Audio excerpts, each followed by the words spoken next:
All right, guys, we're going to start a letter writing unit today, and you need to know how to write a good business letter. Now, I know that some of you learned that in Miss Olson's class last year, but I want to make sure that you are ready for it, and I think we're going to have a good time doing this. I will have already taught this lesson in class.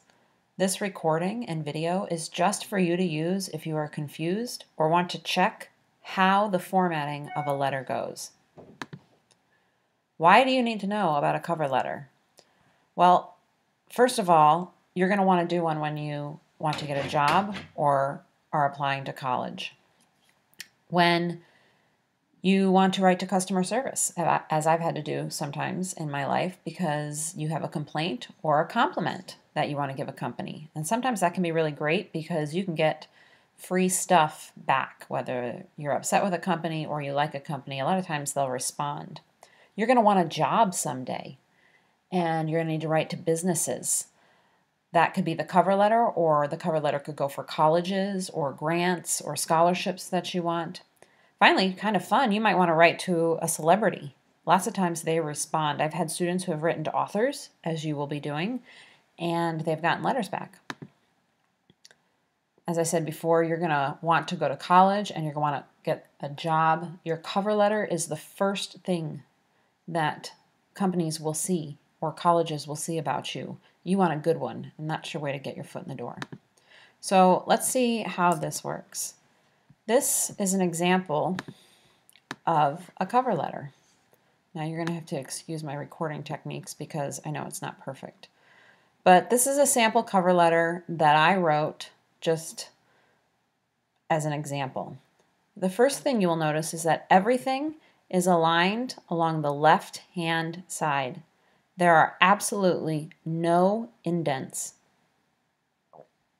Even when you close your letter, there's nothing indented. Instead, you skip lines between paragraphs. Now, it's also really important to notice what lines you're skipping.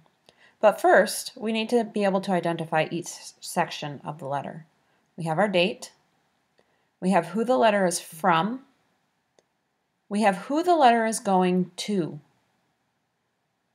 Then we have what's called our salutation. You're going to notice that after our salutation, we have a colon. A colon is just the double dots. It's not a comma. When you're writing a formal business letter, you need to use a colon. And then we go into our introduction, the body of our letter, and our closing. We end with something formal. Typically, it's going to be sincerely. You must have a comma as well after that. And then you have your closing. Now, here's some other things to remember. Your spacing is very important. You're going to put your date at the top left, skip one line, then you're going to write who it's from. That's you. So in actuality, you're going to type it.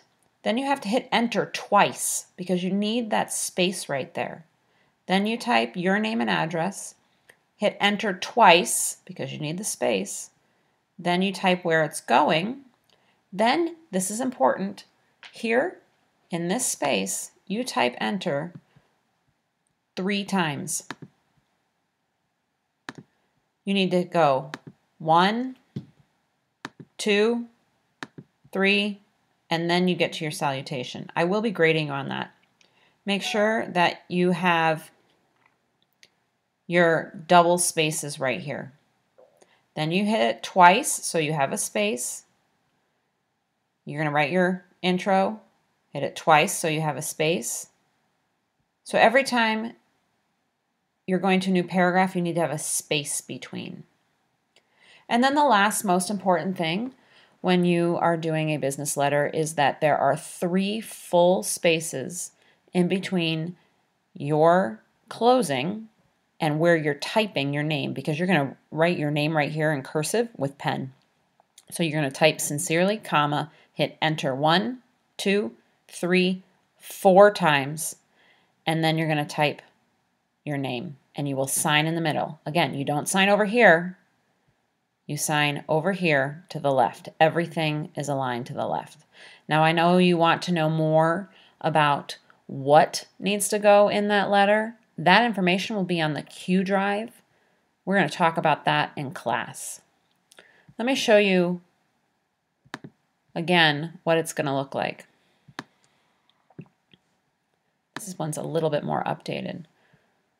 Date, nothing is up here. Everything is along the line on the left.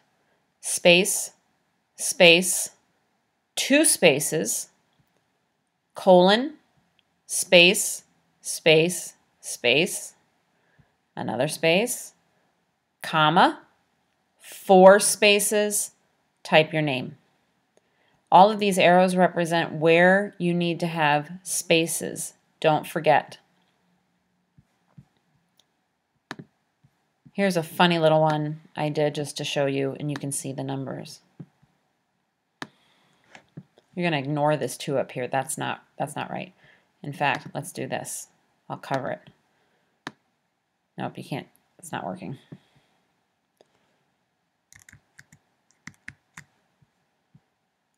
So you have 1 space, your name and address, 1 space. This is the recipient, Mr. Tom Cruise. His title and occupation, what he does.